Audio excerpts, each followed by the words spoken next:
For this question, they ask you to find the value of nC1 plus 2nC2 plus 3nC3 plus ... all the way up to nCn. Now, if you're not sure on how to do these questions, the first thing that you should probably recognize is that you'll need to use the binomial theorem. So if that's something you haven't done before, you should go revise that. But basically, when you see a whole lot of combinations of some sort of relationship, your first thought should be binomial theorem. And then maybe go and look over what we've talked about, but binomial theorem questions with combinations, we split them up into two types, which I'm just going to call type 1 and type 2. So your next job is to try and figure out which type it falls into, but type 1 typically is some sort of sum of combinations before we get too fancy. And type 2 is normally a sum of products of combinations. So those are the basic forms. So in other words, this one you'll get, for example, like nC1 plus nC2 plus ... plus nCn, for example. And this one you might get something like nC0, nC3 plus nC1, nC2 plus ...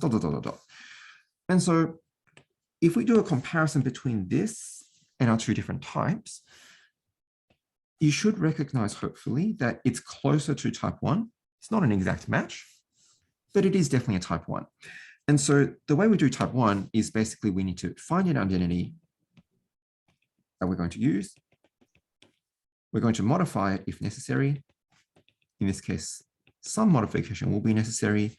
And the key point is we need to sub a value for x. All right.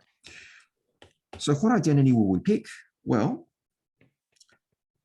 if you have no idea, try x plus 1. That's pretty much almost the most common. So the binomial tells you that the sum of, the expansion of x plus 1 to the power of n will be the sum from k from 0 to n of nck, 1 to the power of n minus k, which is just 1, and x to the power of k. So that's the binomial. Now,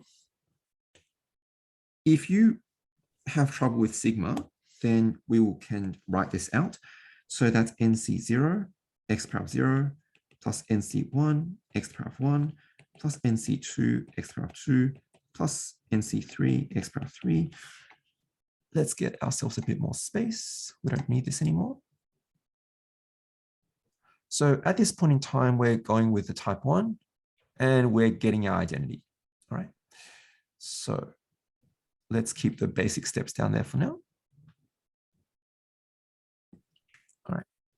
So don't let sigma notation sort of, confuse you. If you are confused with sigma notation, just write out the expanded form. Yes, it will be more writing, but more importantly is if you understand what's going on. So basically, the binomial theorem, whether you use sigma notation or the expanded form, has told us that is what it is. So we've started with our identity. We know, because I'm telling you it's a type 1, that we're going to get to a point where we need to find a value to sub in x. And again, typical values you might want to go for are 1 and minus 1. Okay, those are your typical suspects. But the thing is, the whole point of subbing in values is to try to get it to match what you have. So see, if I subbed in x equals 1, you can probably see all these x's go. They just become 1. And so that means I'll get nC0 plus nC1 plus nC2 plus ...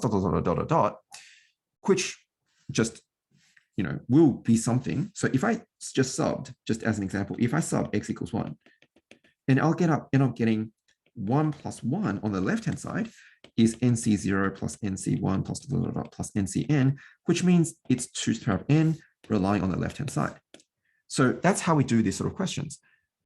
But my only problem, of course, is this is not what I'm wanting here. Okay, it is an identity. It is the correct answer to that identity, and just as a quick revision, this is something that you should hopefully recognize in the sense that this is a very common, the easiest type of this sort of question. But that won't help us here because it doesn't match.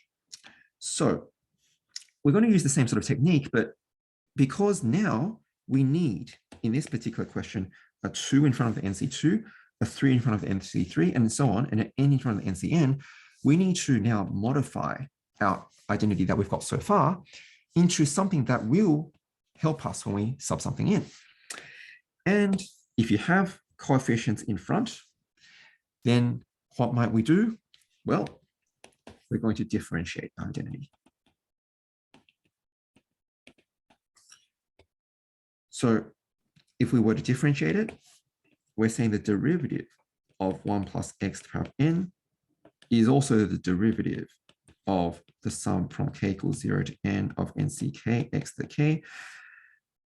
Look, the left-hand side will just become n, 1 plus x to the n minus 1.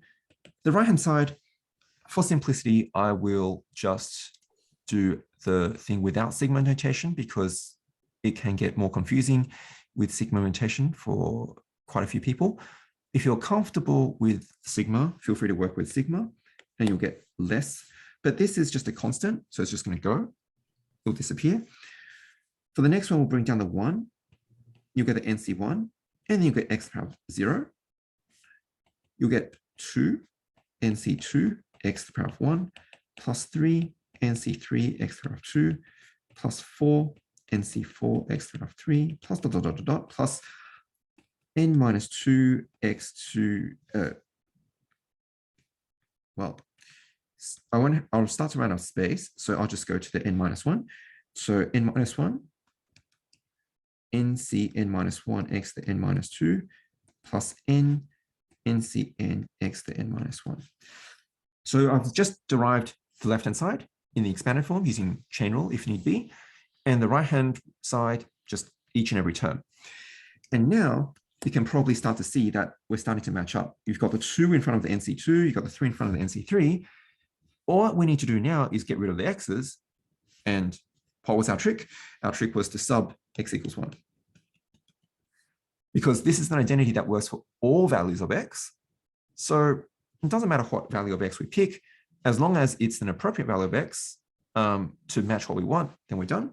So that means we'll get n 1 plus 1 to the power of n minus 1 equals, well, you can see this becomes nC1 plus 2 nC2 plus 3 nC3 plus dot, dot, dot, dot, plus nCn, or in other words, the sum of k equals 1 to n of, well, k times n.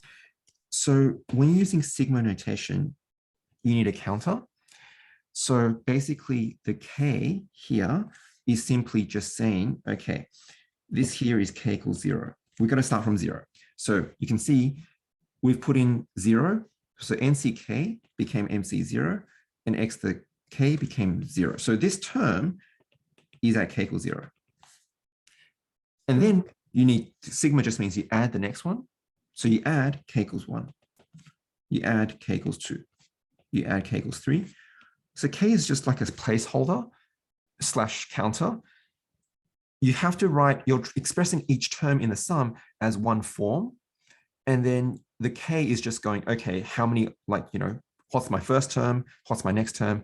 The k always goes up in integers. So this is just from k equals 0 to k equals n, but integers only. So of course, that means our answer here will be n to the power of n minus 1, which means C. And that's how you do it. And the general technique that we've covered here is how you would do all the sort of type 1s, right? Get your identity, modify if required, which was required in this case, and then sub in your value. Okay, typical identity, x plus 1 to the power of n, typical modification, derivation or integration as required, as many times as required, and then your identity for x. The most common is 1 and minus 1, but you're not limited to that. It's just compare and see what fits.